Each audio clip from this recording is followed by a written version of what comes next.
চলতি বছরের শুরুতে হাত পা বেঁধেই বেশ কজন ভারতীয়কে দেশে পাঠিয়েছিল যুক্তরাষ্ট্র। সে সময় সেই ঘটনাটি তুমুল সাড়া ফেলেছিল নেট দুনিয়ায়।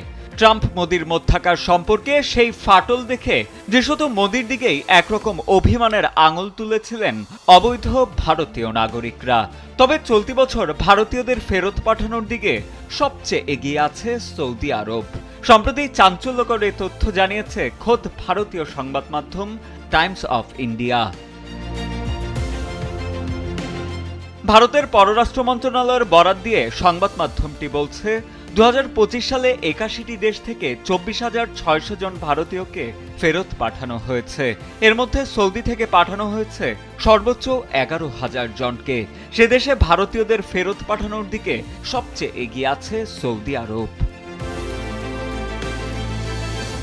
অপরদিকে যুক্তরাষ্ট্র থেকে বের করে দেওয়া হয়েছে 3,800 জন ভারতীয়কে, যাদের বেশিরভাগই সেখানে বেসরকারি প্রতিষ্ঠানে কাজ করতেন। এই সংখ্যাটি গত 5 বছরের মধ্যে সর্বোচ্চ সংখ্যক। এছাড়া মিয়ানমার থেকে 1,591 জন, সংযুক্ত আরব আমিরাত থেকে 1,469 জন, বাহরাইন থেকে 764 জন, মালয়েশিয়া থেকে 1,485 জন, থাইল্যান্ড থেকে 481 জন এবং কম্বোডিয়া থেকে 305 জন ভারতীয়কে ফেরত পাঠানো হয়েছে। মধ্যপ্রাচ্য থেকে যাদের ফেরত পাঠানো হয়েছে তাদের মধ্যে বেশিরভাগই ভিসার মেয়াদের বেশি সময় থাকছিলেন। অনেকের কাজের অনুমতি ছিল না, আবার কেউ কেউ শ্রমনীতি ভঙ্গ করেছিলেন।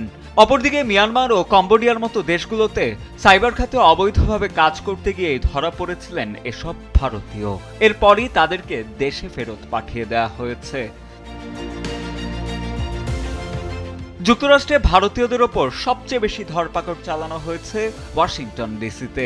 শুধুমাত্র সেখান থেকেই 3,400 জনকে ধরে ফেরত পাঠিয়েছে দেশটির প্রশাসন।